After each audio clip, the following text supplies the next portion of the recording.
Handang-handa na ang Creamline fans dahil ang Cool Smashers ay handa na rin para sa isang malakas na pagbabalik. Walang iba kundi ang pagbabalik ni Erica Stanton, ang American outside hitter na tumulong sa kanila na mangibabaw sa nakaraang Premier Volleyball League. Ngayon ay babalik upang palakasin ang kupunan para sa 2025 ABC Women's Champions League.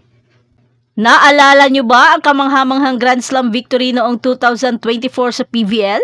Si Erica ay isang mahalagang bahagi ng tagumpay na yon, na nagdala sa Creamline sa reinforced conference title matapos ang isang maikling pananatili sa Jakarta Pertamina Indoor sa Indonesia. Bumalik na siya sa Pilipinas at handa na harapin ang mundo ng Philippine volleyball. Ipinahayag ng Creamline ang nakakatuwang balita sa Facebook na nagpapakita ng kanilang tuwa sa pagbabalik ng kanilang star player. Si Coach Sherwin Meneses ay nagpahayag na ang pagbabalik ni Erica ay isang pangunahing prioridad para sa ABC Champions League. Sinabi rin niya na posibleng magdagdag pa ng 2 international players sa kanilang malakas na roster. Ang ABC Women's Champions League ngayong taon ay magiging isang malaking laban. Ang Creamline ay nasa Pool A na makakaharap sa matinding kalaban mula sa Zaytisu VC ng Kazakhstan at Al Nassr Club ng Jordan. Pero dahil bumalik na si Erica at posibleng magdagdag pa ng 2 import, ang Creamline ay mukhang may pag-asang magtagumpay. Pero ang tanong, sino kaya ang 2 import na gusto nilang kunin? Habang nakatuon ang Creamline sa kanilang PVL All-Filipino Conference Showdown laban sa Petrogas, lumalakas na ang excitement para sa ABC Champions League. Ang torneo ay gaganapin sa Field Sports Arena mula April 20 hanggang 27. At ito ay isang pagkakataon para sa Creamline na gumawa ng kasaysayan.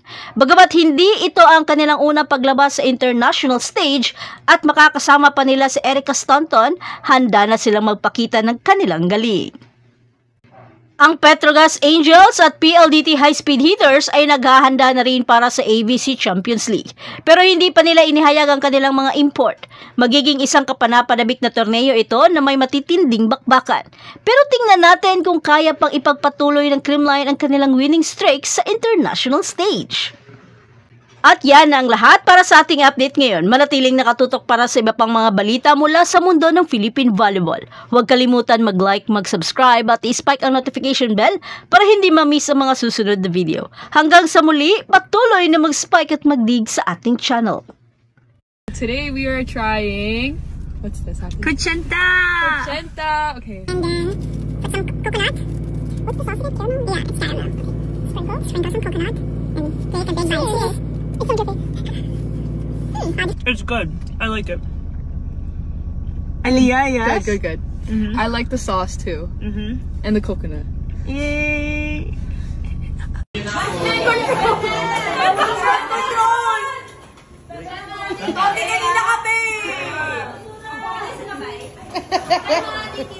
Hindi pa tapos ang huddle, meron na siyang sticks.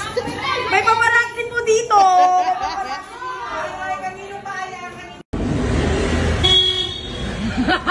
Bilisan niyo!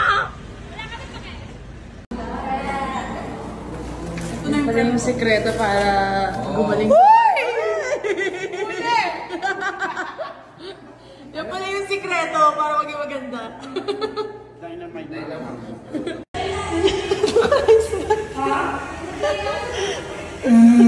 Sa Ella!